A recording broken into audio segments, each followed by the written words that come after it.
What do we see right there? It's the Hollywood sign. We're getting so close. I'm getting so close I can actually smell it. Hollywood. Hollywood.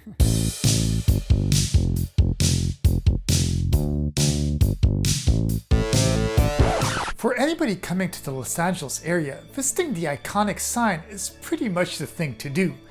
Ironically, even though it can easily be spotted from many places in the Los Angeles, Hollywood area, actually getting close to the sign is somewhat difficult. I get it. People living close to it are living in the hills and they want privacy in their neighborhood and not seeing tourists all day. Because of that, many signs are put on the streets that are made to discourage people from driving or parking up there. Hey guys, so here I am with my friend Antoine Reekmans. We've known each other since high school, and we're gonna go to the Hollywood sign, which is right there in the back. There. Yep, but not just any trail to the Hollywood sign. We're gonna go on the best trail to the Hollywood sign, which is it's actually gonna get you really, really close to it. And it's not what tourists are usually used to going, because it's a little bit of a secret entrance, and I'm going to show you from the entrance of the park where to park, actually, to what street, and I'm going to show you all the way to the hike how to get there, because it's not that easy. In order to do that, the best place to access the park is via Canyon Drive. A good way to easily get there is to type 3200 Canyon Drive, Los Angeles, California 90068. This will lead you to the entrance of the park.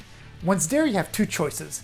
Either park inside the park, but bear in mind that the gate closes at sunset, so if you want to play it safe, you can park right before the entrance of the park at 5800 Carolus Drive, Los Angeles, California 90068. Here we are actually in the park, so once you go through the gate, don't be scared to keep on going. There's a parking lot. Don't be scared.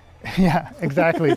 and you're gonna see like a bunch of benches and a little park, a little like, what is it, like a little kids area. Yeah, little kids area and stuff like that. It's like what, 2-minute drive once you pass the gate, and then we're gonna actually start the real hike. So once we get into the park, if you go straight, you're gonna see a first parking lot. And that's actually the place that has the most parking. As you can see, there's plenty of spots, but there's a way to go even further if you dare, if you want to take a chance and see if you can get even closer to the actual hiking trail. But if there's no parking there, come back here and you should find some parking, no problem. You might be lucky if you find a spot here.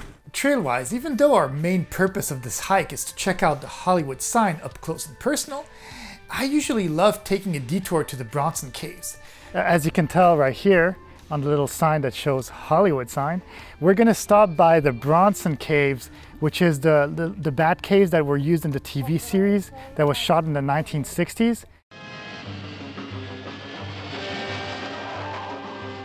And it's worth it to actually go there and to check it out because, well, I mean, we're in Hollywood and we got to see some movie locations, right? Yeah, that's right. It's crazy.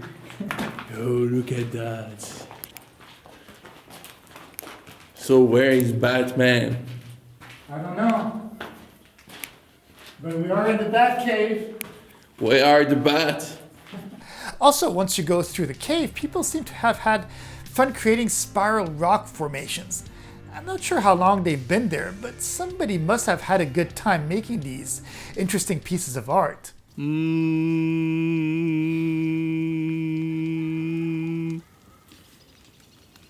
I feel the energy.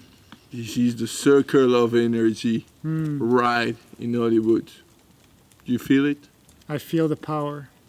Hey, so we were just meditating a little bit in the circle of stones, which is pretty amazing. I think some people actually decided to create... To build that. Yeah, like a little energy stone. But Antoine, a lot to heal in Hollywood. You know a lot about energy stones, don't you? Yes, I do. You see, I'm meditating right now. He gives excellent explanations. After this short 0.2-mile detour, let's go on our main quest, which is getting to the Hollywood sign. Before starting the hike, taking into consideration that the hike is 1.9 miles each way, This means that the full hike is close to 4 miles, and actually completing and getting back to one's car may take a good 3 hours. I just want to give an FYI before you actually go on the hike. Well, this hike isn't too steep, but it's good to always give oneself enough time.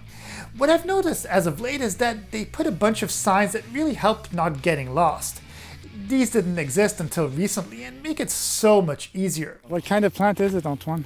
I don't know what it is. I think it's poison ivy, to be honest. Oh shit, I touch it. That's what I thought.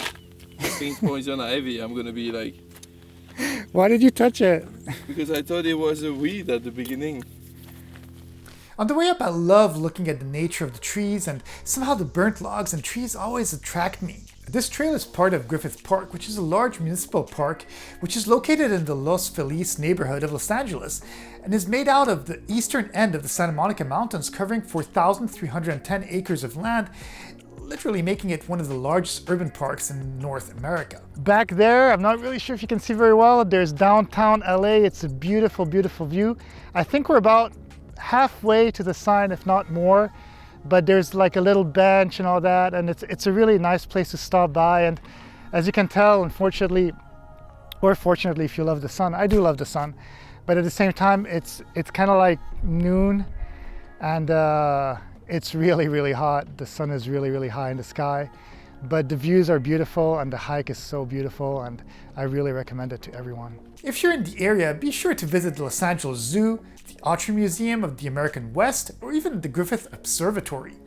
These are all located close by and are located in Griffith Park. On the way up, we stumbled upon a bunch of people riding their horses.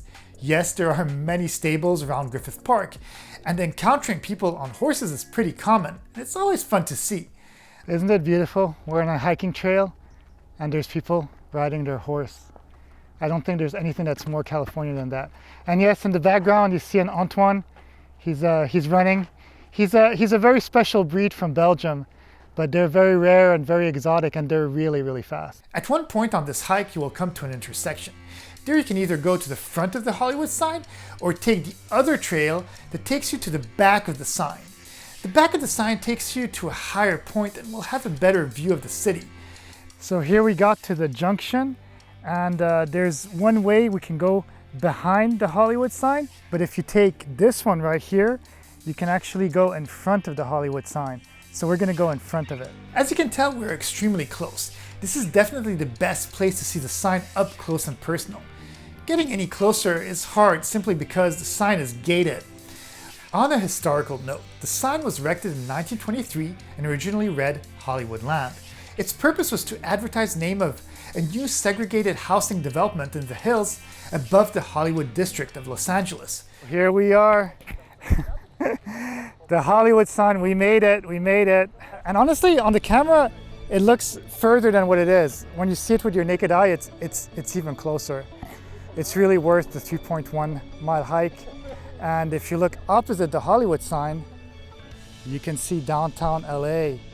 And as you can tell, it's worth it. So it's worth it both ways. Hey guys, so this was my video on the Hollywood sign and how to get the best view possible. I'm really happy that I got to do it with my really, really good friend Antoine. Say hello. Hey. Say goodbye. Goodbye. Okay, well, goodbye. And if you like this video, please be sure to subscribe, hit the like button, and I'll see you guys next time. Bye.